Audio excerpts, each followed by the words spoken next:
Hello, universe. So recently I was at a dynamics workshop held at the University of Utah. For those of you who don't know, every year for the past, I believe, 3 or 4 years, they've been hosting a dynamics workshop led by Professor Kurt Vintage and Professor John Chaika, among several other people, also at BYU and UVU, as well as the University of Utah. And this has been going on for a few years now. And it's once every year they just get together and they do a workshop, and several people give lectures. And so this year, um, Boris was able to come and give a lecture. So the author of this book, Introduction, one of the co-authors, Boris Hasselblatt, of the book Introduction to the Modern Theory of Dynamical Systems. And I actually got his signature on the book. So it's pretty awesome. And I spoke with him about just some applications of hyperbolic dynamics. And one thing he mentioned was an interesting application to space travel.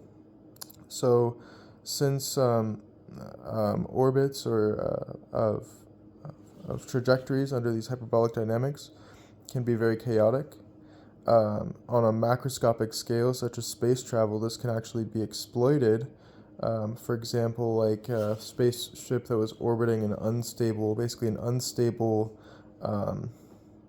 periodic orbit, was able to use a small amount of fuel to slightly change the initial velocity, and at just the right time and just the right moment, and that slight change in initial velocity took them out of the unstable periodic orbit and into a complex orbit that landed them with very little cost of fuel to another destination, so they could do more scientific research. And so actually, so the fact that in certain instances dynamics can be hyperbolic can be exploited on a macroscopic scale if you have the numerics and the scale to essentially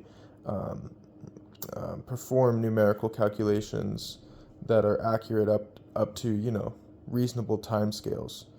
Just because these orbits are diverging chaotically, and also numerical error is diverging exponentially. So the distance between the orbits is growing exponentially in time, and so is the numerical error. But as long as the length scale is large enough, the velocity scale is small enough, then this can actually be exploited numerically to kind of take advantage of the richness of the orbit structure and the richness of the dynamics of this chaos. So I thought that was really interesting. And then I'll also say,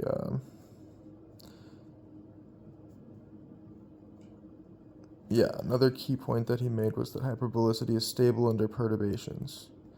So if you use hyperbolic dynamics to analyze classical systems, and then these classical systems, you account for the relativistic perturbations to these classical systems, the hyperbolicity of the system will be stable under a relativistic perturbation. So it will not change the essence of the dynamics. So the qualitative features of the dynamics will remain unchanged for slight relativistic corrections, which is a really nice fact. And that's also applicable to numerical analysis as well. More applicable to numerical analysis, though, is this shadowing lemma, which actually I posted on my website, mathsheets.com with a Z. I posted my lecture notes for the Anosov shadowing lemma, which kind of is a relevant, or the Anosov shadowing theorem, which is a relevant theorem that kind of tells us that when we study hyperbolic dynamics numerically, although the numerical error is growing exponentially, it turns out that there is a true orbit and in fact a unique orbit of some unknown initial condition, which is close to the numerical pseudo-orbit that you can simulate. And so you are capturing like a sample of size 1 every time you run the simulation. you're capturing a sample of the orbit space. Now, of course, the orbit space is very complex and there's a richness to the dynamics. It turns out you can actually assign a measure to the orbit space and a measure to the space of possible kind of qualitative dynamic features or macroscopic features of orbit structures. And or you can encode the dynamics. So you can basically, there are techniques where you can take a system which is hyperbolic and encode the dynamics, and put and use this encoding of the dynamics to put a measure on the space of paths, essentially. And so when you take these samples of pseudo-orbits using a numerical simulation, these samples are going to capture qualitative features. Like if you look up the Lorentz butterfly, for example, online, these are all numerical simulations, but these qualitative features of the dynamics are across the board the same when you look at all these different numerical simulations online of the Lorentz butterfly. And the reason why these numerical simulations capture the essence of the dynamics is a combination of the Anosov shadowing theorem and the fact that these macroscopic features, qualitative features of the dynamics are somewhat stable, and in the sense that they have the high relative measure in the orbit space. When you take a sample of the orbit space using a numerical simulation, with a high probability you're going to capture certain qualitative features, and especially, the general shape of an attractor, for instance. If you do a long enough simulation, you're going to capture the general topological features of an attractor. So anyways, this was just interesting, and of course I did take some notes while I was at the workshop a few weeks ago. The lecture by Boris was on mathematical billiards, and I believe that mathematical billiards, it's a very interesting topic where essentially you're assuming kind of an air hockey like structure of a ball, of like kind of a ball sliding without friction on some sort of table, and it reflects off of the walls according to some law of that the angle against the normal vector is the same of the from the incoming and from the outgoing directions. And you can actually assign, for a rectangular billiard table, what really matters is the geometry of the boundary to understand the dynamics, okay? And so it turns out that, if you unfold this billiards table in the correct way, in particular if you unfold it kind of into four pieces, where you reflect across this wall, reflect across the vertical axis here, and you get these four pieces, and then you can then identify these two boundary edges of this larger, basically four table grid. You can identify the outer edges of this grid, and you get a torus-like structure. And so you can find periodic orbits, namely those with rational slope, and you can kind of do the analysis like you would the analysis of the dynamics on a torus. But of course, in one of the research topics of Professor Hasselblad and his students is understanding what happens if you change the geometry of this boundary here, and how is that going to affect the dynamics in the orbit space. Okay, so we spoke of triangular orbits, triangular billiards. So a triangular table. And even existence of periodic orbits is not known in full generality for this case. He spoke of polygonal billiard tables, so you can make things as complicated as you want. And then there's also elliptical billiard tables. So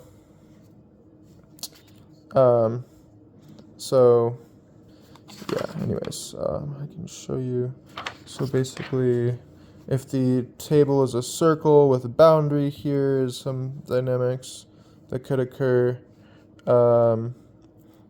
and you can see that the dynamics are not very chaotic here. And if you have an ellipse with two foci, you get some interesting different types of orbits. With this elliptic boundary of a pool table,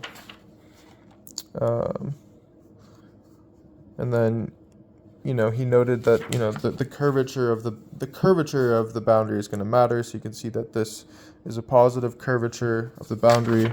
If you look at so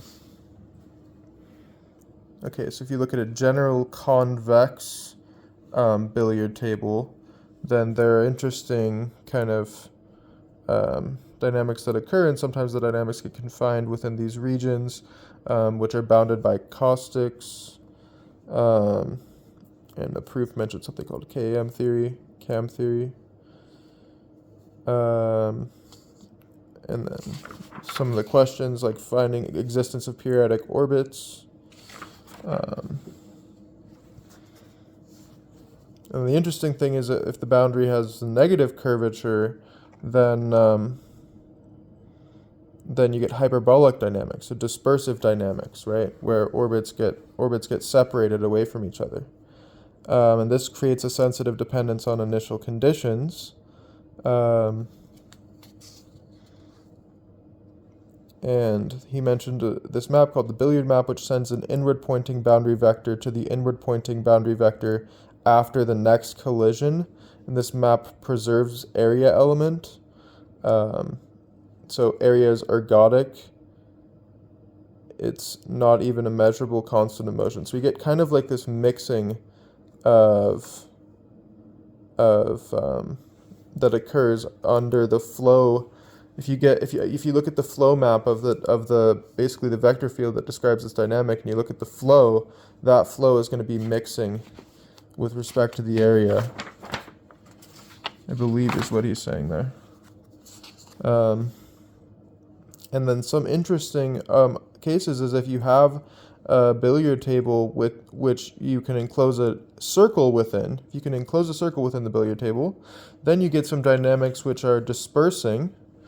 And so what's interesting there is you actually get hyperbolic dynamics, even in a situation where it looks convex, but this is kind of an elongated stadium form where you can fit an entire circle through the boundary here of this ellipse. Then you're going to get dispersing dynamics, which is called like a stadium, and that's hyperbolic dynamics.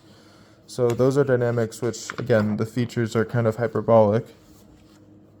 And then there's another topic which is related to entropy. So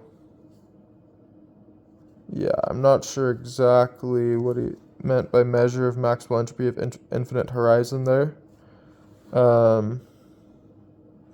There were some interesting problems he mentioned in topic 3 here, such as asking if you can obtain infinite collisions in a finite time.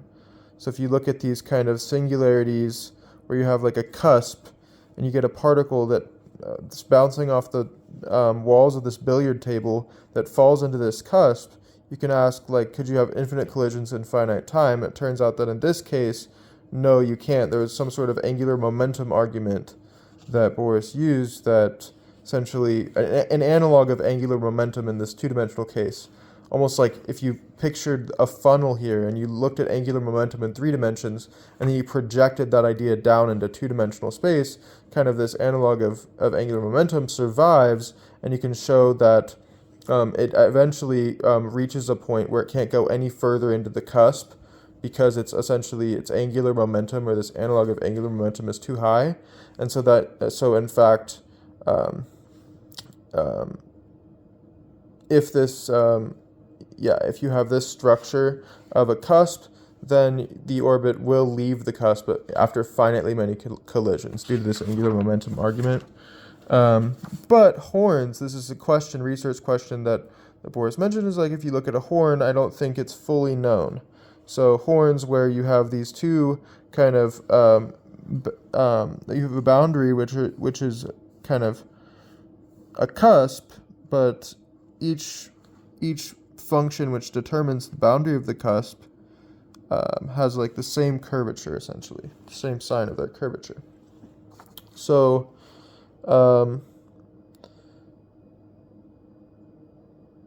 so there's this theorem that no part of a billiard,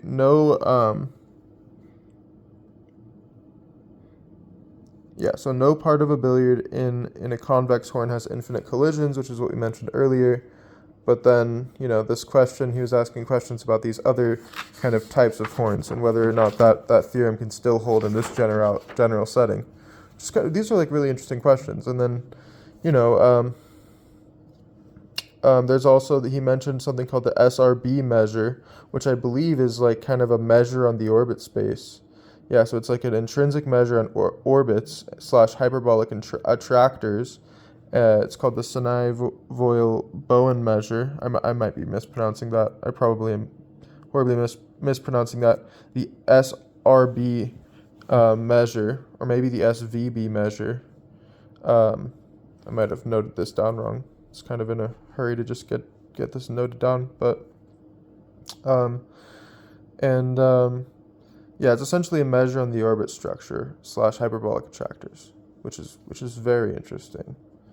So it turns out you can have all types of orbits. So for example, for the Lorentz attractor, which you can look up online, you get this, it looks like this butterfly.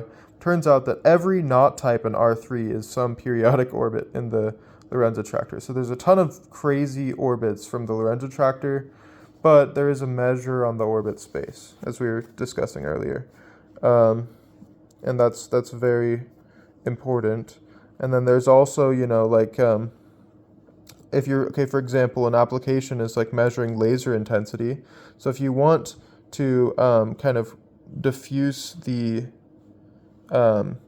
if you scatter light, let's say you send a laser beam and you have it scattering across this boundary here, then if you want to produce the most uniform, basically like intensity beam in this cavity here, then you want to hyperbolic dynamics, where the flow is topologically mixing. So you want a stadium-like structure. Whereas if you have just an ellipse, then